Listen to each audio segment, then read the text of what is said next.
Goeiemorgen, good morning and welcome. 300 years ago, if you were a sailor, making your way along the coast of Africa on your way back home to Europe after visiting the strange and mysterious East, you would be traveling south along Africa until you hit Cape Agulhas, and then mostly turn west.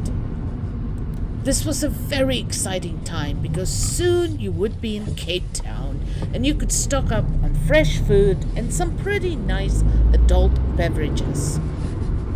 Everybody would be looking out for Cape Point, and there it was, a sharp turn north, and then... Wait a minute. Why is there no Cape Town? Because you turned too early. Traveling by sea, Cape Hunkelijk on the east side of False Bay looks very much like Cape Point on the west side. And just like any modern traveler who took the wrong off-ramp off the highway nose, getting back on track can be a real pain, especially if you're trying to outrun a storm and the wind turns southwest, the very direction that you now need to travel to get out of the bay.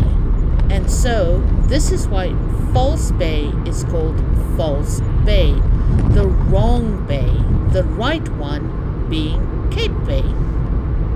I actually lived on the shores of False Bay my entire youth without ever wondering about the name. But now you know, and you can astound others with your knowledge. Leaving the Cape Town area on the road trip part of our vacation, we traveled east.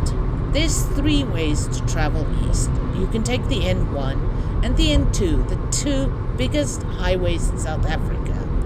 Or you can detour on a stunning, winding little coastal road called Clarence Road.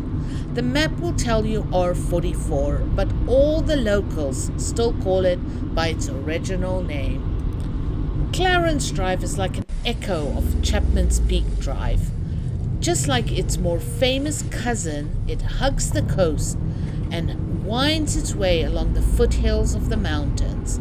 As an extra bonus, on clear days you can see the other side of the bay and Table Mountain in the distance, though not the famous flat part of the mountain. And if you get really lucky, you can even see seals and whales in the bay.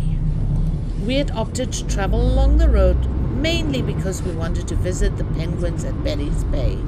But we had also hoped to stop at Gordon's Bay Harbor, as I have so many wonderful memories of spending summer days on Bikini Beach next to Gordon's Bay Harbor. Who can still remember spending summer's days on the Duckies, either at the Strand or Bikini Beach? However, it was a cold, rainy day, and I was still getting used to driving a very large vehicle on a tiny winding road on the wrong side of the road, so we did not end up stopping at Gordon's Bay. But even with the rain, it was still a stunning drive.